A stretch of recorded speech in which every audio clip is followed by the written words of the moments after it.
Hi guys, this is Sandy. I'm here in Rockville, Maryland for the initial Missing the Cut podcast, the only podcast dedicated to having fun while playing Thrones.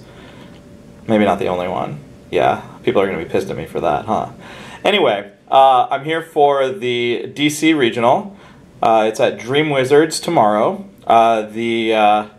I think this is the store where I first met current U.S. national champion Seth Lowe at a draft tournament for 1E. A bunch of us from out of town are going to get some drinks. Maybe I will take some videos there. I don't have a deck, so I can't really practice. Seth said he'd give me a deck tomorrow. Hopefully it's not terrible.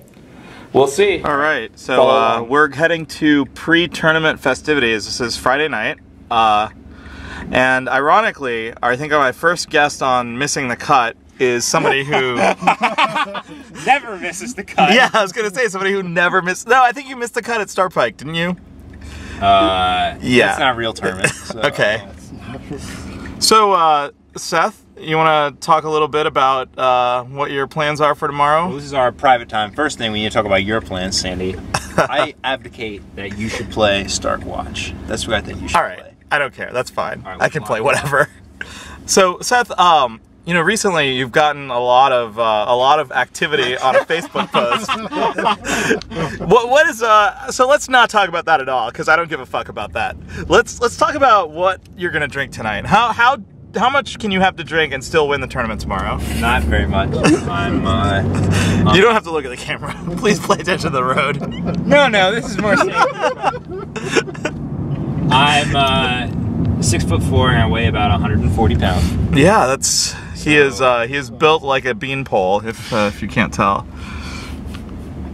I think I'm not actually sure how many people we're going to get tomorrow, but I think there's a chance we have like 50. Okay.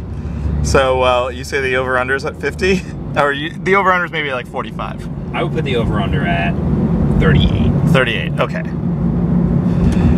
Well, you know, I'm not going to release this video until Sunday, so we'll know by then how close you were. I'll probably cut a lot of this shit out. Because this is fucking shitty. Shitty thus far. You're Ben, right? Yes. So, Ben, how long have you been playing Game of Thrones? I would say on and off for like 3 years, with mostly off. Okay. So I play. My strategy is I show up, and then whatever deck Seth hands me, I will play that deck. That is often my strategy as well. Yes. All right, so I'll see you in the cut. and by cut, I mean the bar next to the place. Oh God. So for a little bit of background, this was Seth. If you don't remember, this is the store that we first met at. I do remember that. It was a legendary tale. Yeah. So it's got a lot of history for us. Our friendship was started at this store. It was a rocky start. Seth was like 15 at the time, I think. No, it was like it was about 3 years ago. But yeah, I think that's it for this car ride. We're gonna pick this up at the bar. I'll get some interviews with people at the bar. But yeah, thanks for listening to Missing the Cut. You're on Missing the Cut. So tell me your name. What are your expectations for the tournament tomorrow? Hopefully not coming last. That's probably where I'm at right now. No, I'm just kidding. Definitely make the cut. All right, that's my goal. Okay. We'll see. Okay. What about you? Tell us your name. Brian Alcorn, aka Brian Elkhorn, aka yes. 2XS. Among my many monikers. And I fully expect to go nice and solid 3-3, maybe 4-2 with a terrible deck. All right. Well, that's aiming high. Come on. You're better than that. I'll beat DC at least. Here's some strategy talk. Bomb ass previous set cards. Oh yeah. A big old demon, 5/4 flyer. This is Seth Lowe about to scrub Thrones to move on to Magic with the big boys. Oh, you got some talking about some Innistrad? Oh, yeah. I got some flyers in my sealed deck. Good to go. Hey, what's going on? I'm Martin. Yeah. Tomorrow Hopefully we do well. Hopefully I don't lose. But Probably good. 250. I got my eyes on Mr. Set over there. And if you actually check that one website where you can check statistics, I'm actually his nemesis, and I'm 2-0 versus him in tournament play. Nice. So I'm happy. I mean, he's a champion, Yeah, so like you gotta feel good. So I feel pretty good. So. All right. Print those out and get it around.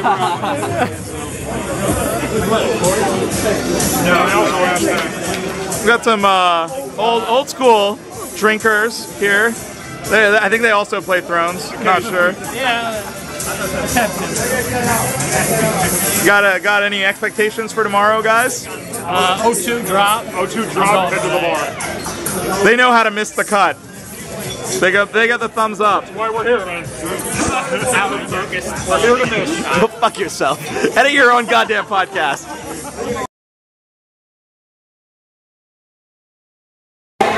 All right, we've got the Jersey boys. So, you guys drove down from Jersey, right? Yes, sir. All right, introduce yourself and, I don't know, what do you want from the tournament tomorrow? I'm Tom HK. I want to go 500 and be happy with that. Just hate on everybody else's decks. So you want to miss the cut, is what you're here.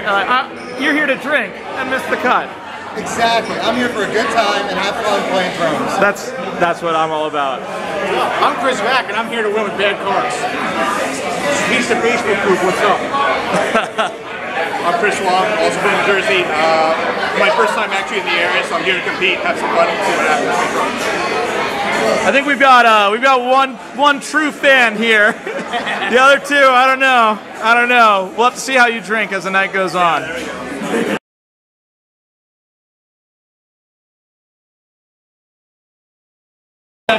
That deck is bad. Look at this. And here's why. The deck itself is fine. It does its thing. Here's why it's bad. That's a This guy. Start that again. All right, ask the question. Let's go. What impresses you about the game right now in terms of metas or specific cards, decks, or specific players? What's on your mind that you think this is interesting and I want to take a look at? I want to follow this. I think what impresses me the most is about how many sheep play this game and how there's not enough trailblazers. But you just think people follow published decks? Yes. I don't think anyone likes to learn it themselves. What's the example of that? A certain term? Facebook.com/agot210. Where is the example of people just offering a specific deck or a topic? Just take a look at any tournament listings. You'll see. Letting ring, card. Sure, that could be a result of. In the US, it's not true in Europe. I mean, does Europe really exist? But it's the opposite. I think there's a value placed on being different or unique. Not really. Like to say that I'm impressed or shocked by anything. Like I don't really. I'm not shocked, but like I respect this enough that when I see this person post or this card used in a certain way, I want to follow it. There's nothing that. And you guys also, you say you follow Chris. Thoughts? I think a huge portion, like at such an even level, because the cards are all there. Playing many LCGs that any LCG in general, it's always easy to follow a deck that's being published because you have access to the cards, whereas in Magic your paywall determines the deck you play. But when you have access to any card and every card, then any other function. But if you're taking a look at something that inspires you, once you have all the cards, one of the things that you can't duplicate as often would be a plot. So the plot's interesting because you might have the same deck, but you have different plots. Your variance now changes completely. Now the way that you play based on which one determines, I think, what more you get out of the other. So you're saying you look at popular decks, but maybe you alter the plots to try and achieve different ends? Correct. Or more like when Retaliation came out. Also, who plays Retaliation? Who would want to based on X versus Y, right? So seeing a Greyjoy play Retaliation when normally you would want them, like casually speaking, you see them walking to play Initiative for them to go first, and then playing Retaliation to play Panic or playing Logweb or playing any other 2K block. Why would you play this? What is this? What draws you to play this? you make the most out of it, do not. It's obviously to see why you play it Martell. So you're making a testing comment. You're saying when cards are released, I look at plots and I try and gain an edge Be a plot. by a plot. Because you can just put on the plot alone. Your plot, you play casual things over someone that, like for example, your last plot, you need to edge out on the game. What did you save that round? What do you have in your deck that your opponent didn't know about? Some people play Clash against King, some people play Weapons of Door. Ryan Mid's not so bad. Some people even play Sneak Attack because he hates the passionate price. But you might see that one plot come out. And I think for me, plots is where I generate the most interest because it'll determine the difference between your deck and someone else's deck because you made it work for someone else. But that's the game. I mean, that's a relevant comment, but my question is more about the community. What then happens in the community in terms of decks that are published, comments that are made, players or metas? In that case, if we're looking at that, I think players.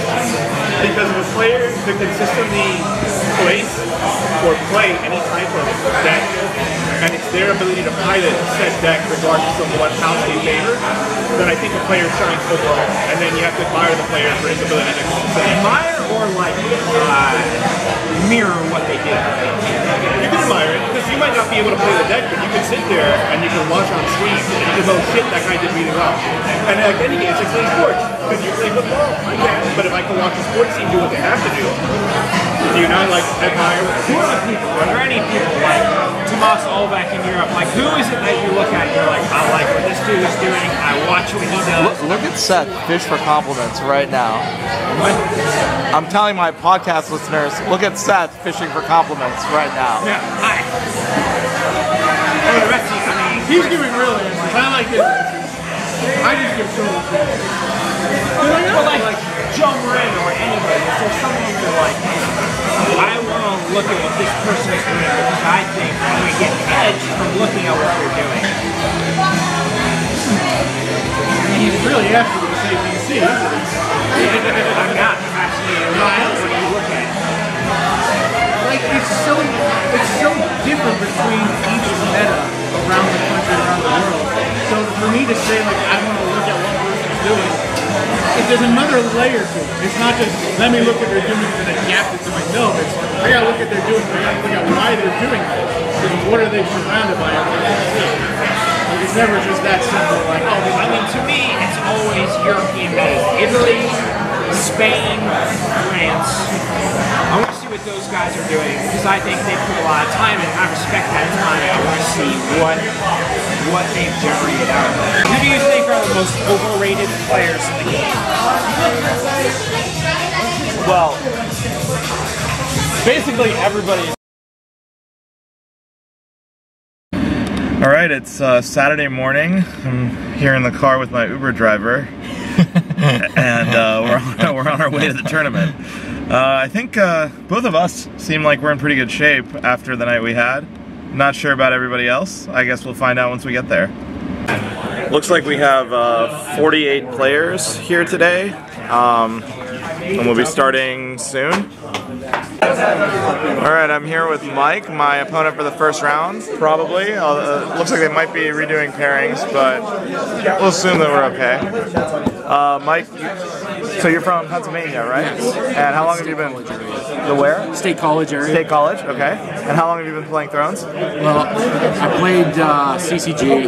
Oh, so like old school. And then after I spent all my money and they announced the switch over, I stopped playing for quite some time. And then when they announced the second edition, I decided to get back into it. I had a couple friends that stayed through the whole time. But you're I sort of dropped down for first edition and then come back when they said they were going to reset it. My anger had cooled enough. That's understandable after the CCG, like, you know, yeah. Yeah. What are you playing today? I guess I'll find out in a bit. But yeah, maybe we'll do a post game interview as well. All right. I guess we're about to start. I think so. All right, I just had my first round versus Dio, playing a Targ Fealty deck. I'm playing Stark Watch, in case I hadn't mentioned it. I lost pretty handily. I got rocked. say that, but it was a good game. Dio, this is your first tournament? Yes. First tournament. Yeah. All right. So what are your hopes for? How do you think you're going to end up doing? I mean, I'm hoping to win maybe half the games I play. I mean, I know there's a lot of people here that know the meta a lot better than me, so it's just kind of going with the deck. Me and my friend came here. We only play with each other. We agreed when we bought the game we weren't going to ever net deck anything, so we just kind of put together the stuff we can come up with. So you put together a Tark Fealty all by yourself? Yeah. Well, good job. Thank you. And good luck in the rest of the tournament. Great game. Thank you. All right. So this is the end of my second game. I'm now 0-2. Still playing Stark Watch against, what was your name? Isamu. Isamu, playing a Night's Watch Summer, right? So you're now 2-0, right? What are your plans for the rest of the tournament? Hopefully keep winning. All right. Where are you from? I'm from Japan, but we drove up. I live in Suffolk now. Is that Long Island? No, Suffolk no, is it's Virginia. Virginia. All right. Yeah, Virginia I clearly Beach. have no. All right. Well, good luck to the rest of the tournament. So my third match was against Tom, who I went drinking with yesterday. Which was great. Which was awesome. He's playing a Martell Fealty deck, and I'm still playing Stark Watch. What do you? So you're. I think we're both out of the cut at this point. So we've both officially missed the cut. Congratulations. Thank you. Congratulations to you too. So what are you planning on doing for the rest of the tournament? Just having fun. Having fun. Trying not to win any games or win Santa Prize, but still have fun. Yeah, while that's. doing it. We have that. I mean, Martell is you just cannot play your events and then you will probably lose, right? Oh, I won't just tank. I can't do that. I actually will try to win. But in case if it happens, then I'll be happy. All right. Well, good luck. Thank you, Sandy. All right. This is round 4. My opponent is Ben. Yep. Is that right? Yeah. That's right. I asked him like 4 times. He's playing a Stark Fealty deck, and he lost to my Stark Watch deck. Because, it was Rob. Apparently it was John versus Rob the whole game. Yeah, and John prevailed.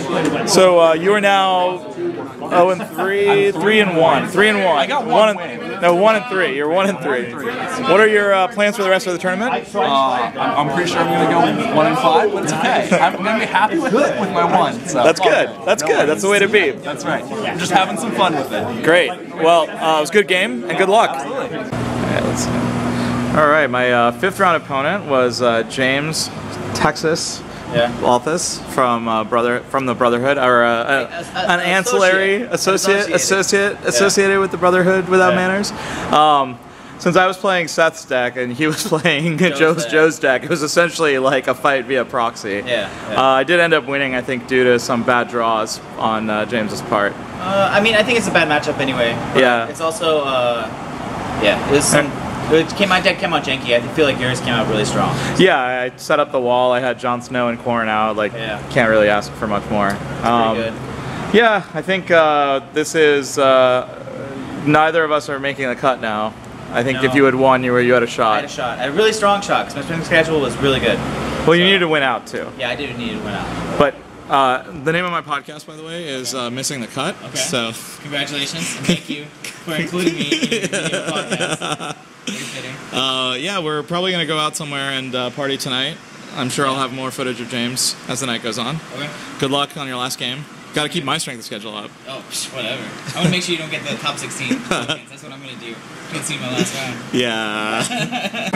All right, my last opponent before I miss the cut officially is Luke. Luke, where are you from? I'm from Frederick, Maryland. Frederick, Maryland.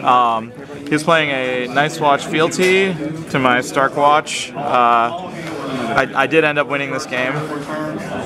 So what are you doing after the tournament? Is this your, how many, have you played for a while? I've played for about 2 years now. Okay. My brother. Cool. Is your brother also at this tournament? Yeah, he's here. Okay. Are you coming out after the tournament? We're probably going to go somewhere and hang out. Yeah, probably going back to my house. Oh, you're not gonna hang out with the rest of the Thrones people? The cut?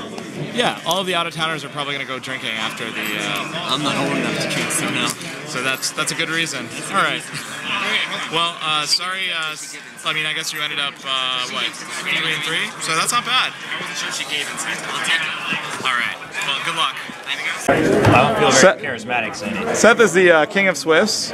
He's undefeated, 6-0. He'll be playing fan favorite Brad Iyer in the first round of the cut. Where's Brad? Behind us. Fan favorite Brad Iyer. A lot of Facebook support. Are you gonna? So Brad, tell us, are you gonna be able to dethrone the king of Swiss? Are you going to be the Kingslayer? I guess we're gonna try. We're gonna try. The problem is his deck has a card called Dracaris that kills every character in my deck, so that's a problem. I mean, you can win without characters as a Barra player. So I'm hoping to set up all 3 Bastard Daughters, and he just plays kill every Blood of the Dragon, and he just loses his hand. That's like maybe you can. Plan. I mean. Yeah, so we'll see. We'll see. I'll try to watch the first bit of it, but then since I missed the cut, I'm gonna go drink. Okay, where's everyone drinking at? It's the just like Miller's Bar. It's, okay, yeah. I'll find it. You're on. I'll put it on Facebook. Okay.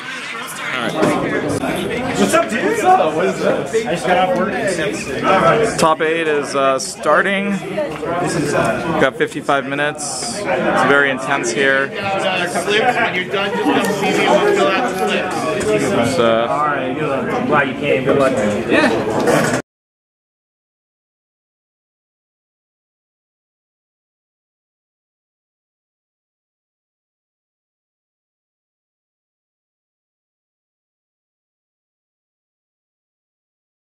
So, tell us a little bit about yourself. Is this your first Thrones tournament that you're running, or? Yeah, so I generally run the store, sort of the store game night kits, and I've run actually a store championship. Oh, okay.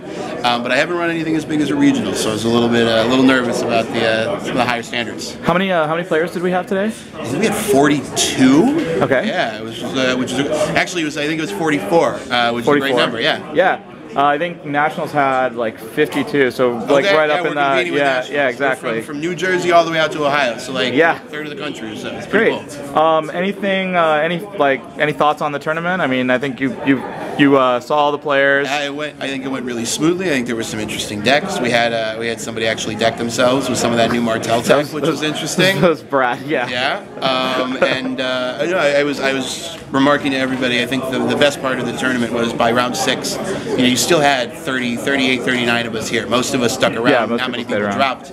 I think that's what makes our tournament, this sort of game unique. It's cool. So, are you going to be running all the Thrones events from now on? I mean, I'll try my hand at doing more. I think I'll probably have to throw Tome under the bus and get on that jousting pavilion thing. I think like because the community is so active on the internet, like having the ability to follow along online or like stream games is just like the best. I think it's part of the learning process. It'd be really cool if we could someday actually get stuff up and streaming from here too. And do some videos. Is there Wi-Fi here? I mean, there's selective Wi-Fi. Okay, so but if we were to do something like that, I think it'd be very doable. I think we could get, we just have to get some store permission, and ultimately it's good. It's good for the community, it's good for the store, it's good for everybody. Yeah, exactly. Hey, well, great. And what was your name again? Scott. Scott. Yes, nice. I think wave to the fans. Sure. All right. All my fans. Bye. Sure.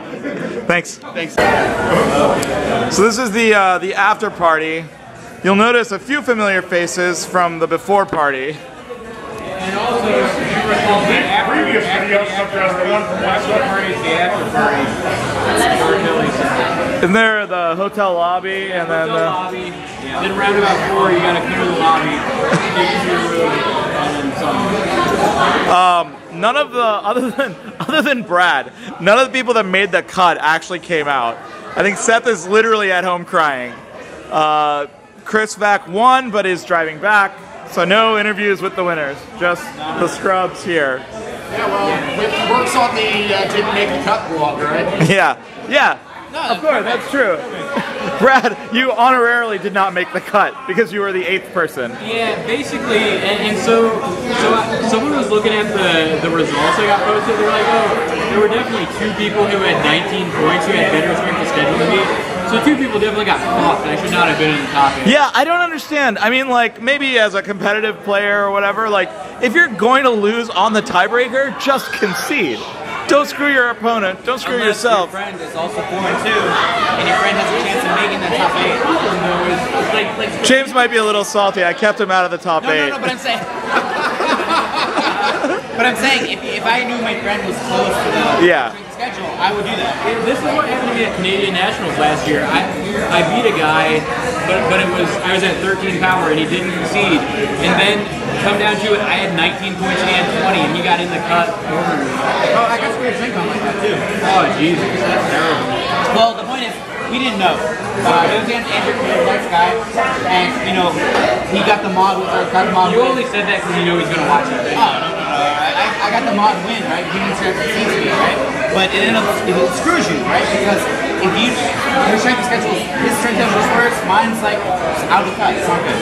We had at least 2 or 3 times today where games went to time. It was not at 15 power, and they conceded after the round was done at time. Yeah, that's the way they do it. I mean, you can actually concede about whether or not that should be allowed. According to rules expert Alex Hines. You can concede at any point. He's yeah, I don't know, man. But like apparently you can, even after you determine who wins or loses the tiebreaker, so like you can count the deck and say like, oh, I lost the tiebreaker and I concede. Apparently. I don't know. It's not necessarily fair if you're going to make some people take mod wins and then others are just doing the concede route. In my opinion, said as a beneficiary of a concede. When you go 0-2, drop and go to the bar. Yeah. Hey, speaking of people who dropped, come on, guys. Hey, I did say last night. No, I actually went 0-3. Or no, I went 2 and 0. Thank you. That's yours. Lost 2 and went 1. Our shots got here, so I mean, I guess I could take a picture of us all doing the shot. All right. To missing the cut. To not even close to missing the cut. Cheers, guys. Which is my lowest finish of any tournament. I think while you did make the cut, I feel like you didn't. What could you have done differently today? What do you think you could have done differently? Prepare more and play a different deck. Which one, really? More or a different deck? Different deck? Did you miscall the meta? Yeah, just didn't test enough. Okay. Any takeaways for Gen Con planning? You're just gonna test more? Yeah, definitely. No, it was a good day. I thought it was a really good turnout, and it was just great. I mean, I was really happy. It was 7-0, even with the loss. It was good. Yeah. I mean, you can't say 7-0 with a loss. It's 7-1 then at that point. Well, no, I'm saying like I had the win for losing. Okay. You know what I meant, Sandy. Let's talk more about your day, Sandy. I went 4-2. I went 4-0. I went 4-0. After getting into the bracket. Exactly. All right. I will see you next time I'm in DC, which is in a week and a half. All right. Of course, it's raining. Hey, Chris. What's going on, guys? How was your drive back? I'm still in the process of doing it. We just stopped at a rest stop. Oh my God! So this is commitment to the journalistic process here. This is after the tournament. We're speaking with our winner, Chris. You may remember him from the night before at the bar. Congrats, Chris. Yes, congrats, first of all. Thank you, gentlemen. Thank you. So would you say that, did you think that you made some amazing plays today, or was it just a meta call and picking the right deck? Like, what would you say was the main factor of your victory? Definitely a lot of luck. Look, no matter how good you are at this game, unless you get at least a little bit lucky on your way through this, you're not going to win it. Things can just go wrong. But I think I did play a meta call. I know when Seth Lowe made his troll post on Facebook about making decks more efficient, most people just kind of laughed it off. But I looked at that and it really made me reevaluate my Crazy Ray Dragon deck. It's like, all right, how do I streamline this a little bit more? Let me cut out the 1Cs and 2Cs. Let me up everything to 3. And I think I'll be all right unless, what I was worried about is Lanny Reigns with running a bunch of deers. but I thought I had enough to at least get a coin flip in that matchup. Otherwise, I wasn't really afraid about any other matchup at all. So, in terms of my plays, I definitely messed up sometimes against Seth Lowe. I apparently could have won 2 turns earlier, but I would have mixed up on something. But luckily, that didn't cost me too much. And then, just any mistake I made, it didn't really break my back, which is the most. It's always good, yeah. So I mean, like, this has really been a Seth Lowe weekend, and to hear you credit your win to Seth's amazing Facebook post, I mean, that doesn't. No, I think, and you ended up beating him in top 4. Is that right? Yeah, I did. And again, I really do credit Seth a lot with, like, a lot of what happened. Because, like, even just our talk in the bar that you recorded also last night, just shooting the shit and picking his brain, like, it really opened my eyes to a lot of things, especially when he asked me, do you play Summer Harvest? Because if you play Summer Harvest, that might be why you're not winning in cuts. So when I'm playing against him and I have Winter Festival in my deck, I'm like, this motherfucker ain't gonna open up with Summer Harvest. Let me open with that flying.